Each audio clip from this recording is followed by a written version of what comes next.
Huh, I noticed I didn't even use the pea shooter in the last one.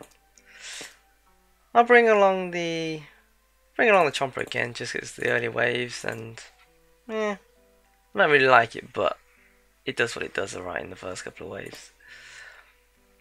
Being a bit risky here.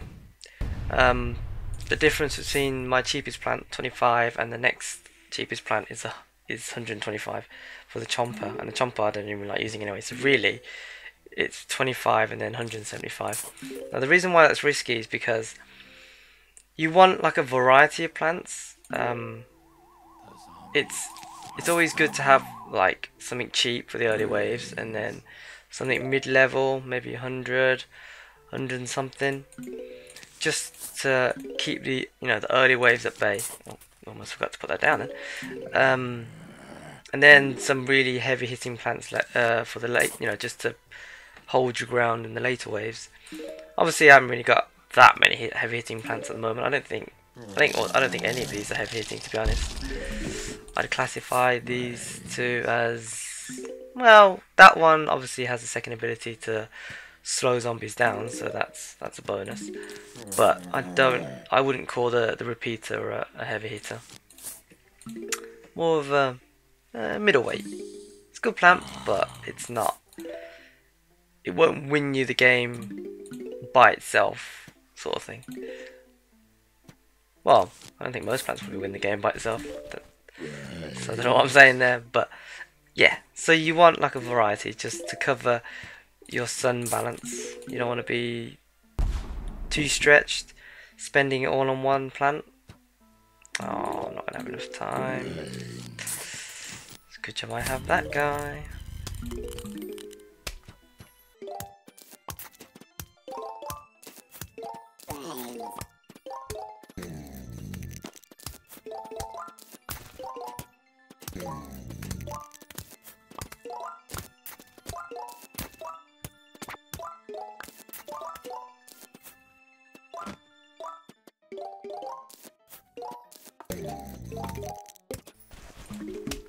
I'll probably leave it at 3 rows. You can never go wrong with having too much sun in the account, but then your problem is you do run out of real estate on your lawn. So, I mean, like I said, these are the early rounds, early levels in the game, so I know I'm not going to need that much sun, but a lot later in the game you're going to come across some tough zombies, and you're going to need some really good attacking plants, and those are going to cost you a fair bit. So it's not a bad idea to overplant sunflowers, and then if you need the space, just dig them up again. But you don't have to do that. I mean, you could just conserve the amount of sun that you spend, especially if you've got plants that are doing the job well. As long as you're not losing them, that's the main thing. Because if you lose plants and have to keep buying them again, then, well, it's going to be a pretty tough game. But it does happen though.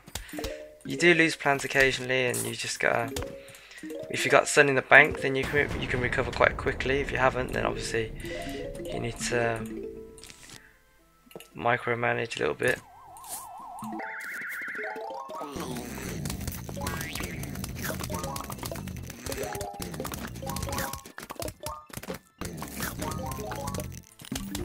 Oh, I haven't showed you the repeater yet. Just realised that. So there you are. 1 shot, 2 shot. So basically it's got twice the fire rate of a normal pea shooter. But it also costs twice as much. But you do save a slot. So it takes up 1 slot, fires 2 peas instead of 2 slots firing 2 pea shooters. But then again, another point to mention is that if it gets taken out, then obviously you've lost an expensive plant, and also a plant that does double damage effectively of a normal pea shooter. But obviously, you don't want to lose plants in the first place, so it shouldn't really be one of the things you think about when you're picking out your plants.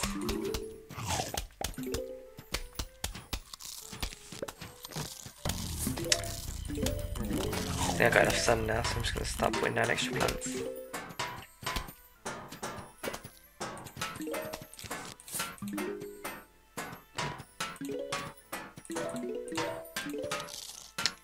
Sounds on that tin, not tin, like, no, metal bucket. I don't think those sounds are in Plants vs Zombies 2, at least I don't remember them. Well, different sounds, I guess.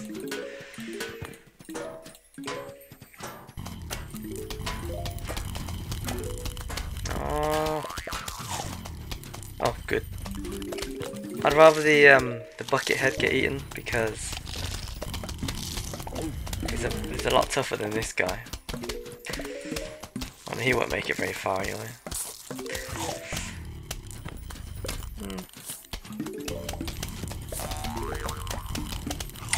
See, I put down snow peas there, but in hindsight I should have just gone with repeaters because I don't think the damage of the snow pea is that good. I think it might be a little bit more than a normal pea, but definitely not two shots worthy. You only really want a couple rows just to slow down the zombies, and then you want other plants to finish them off.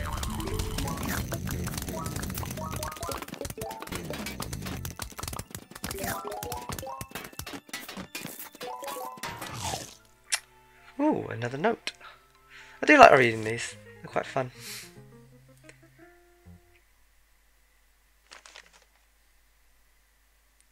Hello, we are about to launch an all-out attack on your house. Sincerely, the zombies.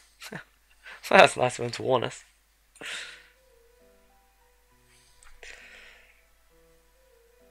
Ooh, I believe this is, yep, a nice little mini game. Or, well, I don't know if I'd call it a mini game, but it's one of those where you don't have to pick any plants.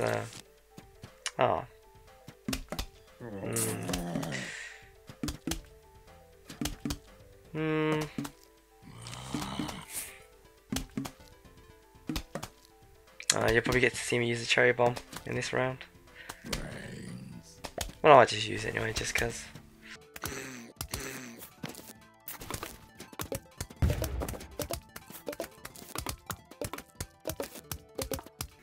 What I generally do with these sort of levels is that I'll wait a little bit just to see what sort of plants I'm going to get for the round, and then obviously wait to see what sort of zombies you're going to encounter. Because if you plant the plants too early and then you get zombies, for example, I haven't planted anything in this lane yet because I haven't had that many zombies in that lane. But now that there are zombies in that lane, and there's quite a few zombies, well, there's two, but you know that guy's pretty tough. So I put the snow pea down to slow him down and buy him some time. And in this lane here, I did not see him coming, but I put down another plant because I had it spare. I could probably let the spud mine take him out, but I might as well try and save it for another time. Always plant things like spud mines or anything that requires priming time, because even if you don't know if a zombie's coming, you want it ready, because by the time you do see it coming, it might be too late.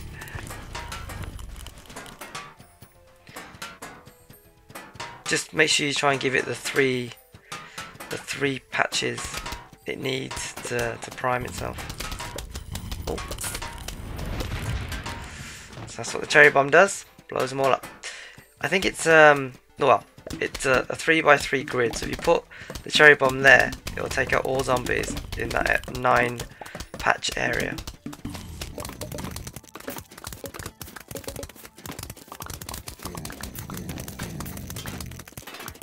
The general tactic with using the chomper is that you put the chomper behind the nut so that the zombie will stop at the nut, get eaten, and then another zombie will come along, and so on and so forth.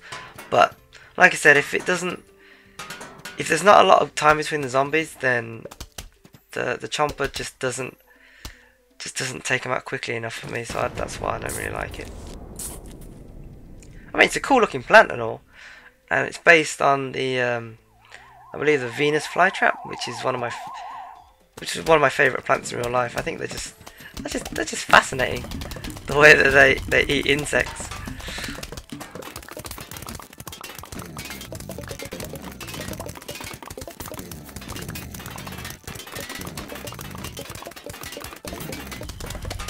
don't think I've lost a single plant yet.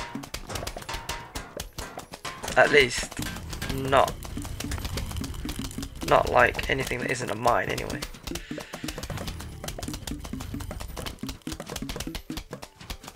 Running out of room.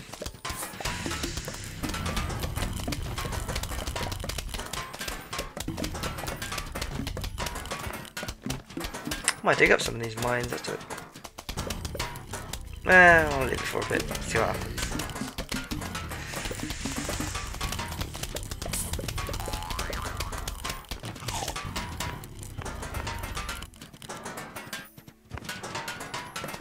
I'll probably lose a couple of mines in this wave. I'll start putting down some chompers or something.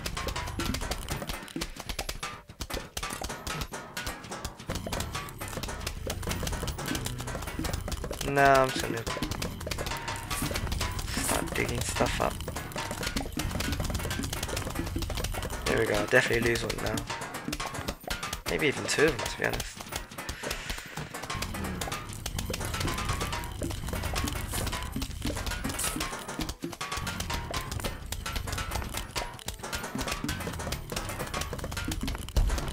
And then I'll lose another one to these guys, and then that should be alright.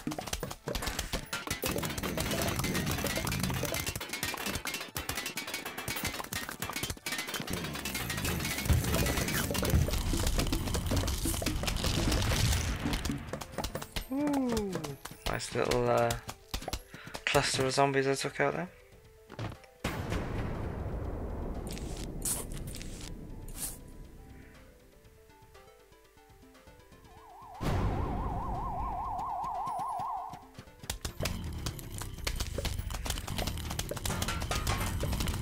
Oh, maybe not.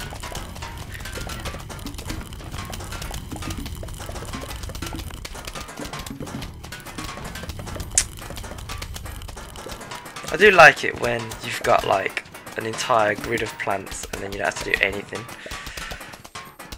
because you know they're just so good at what they do. But anyway, stay like that forever, and we have a new plant.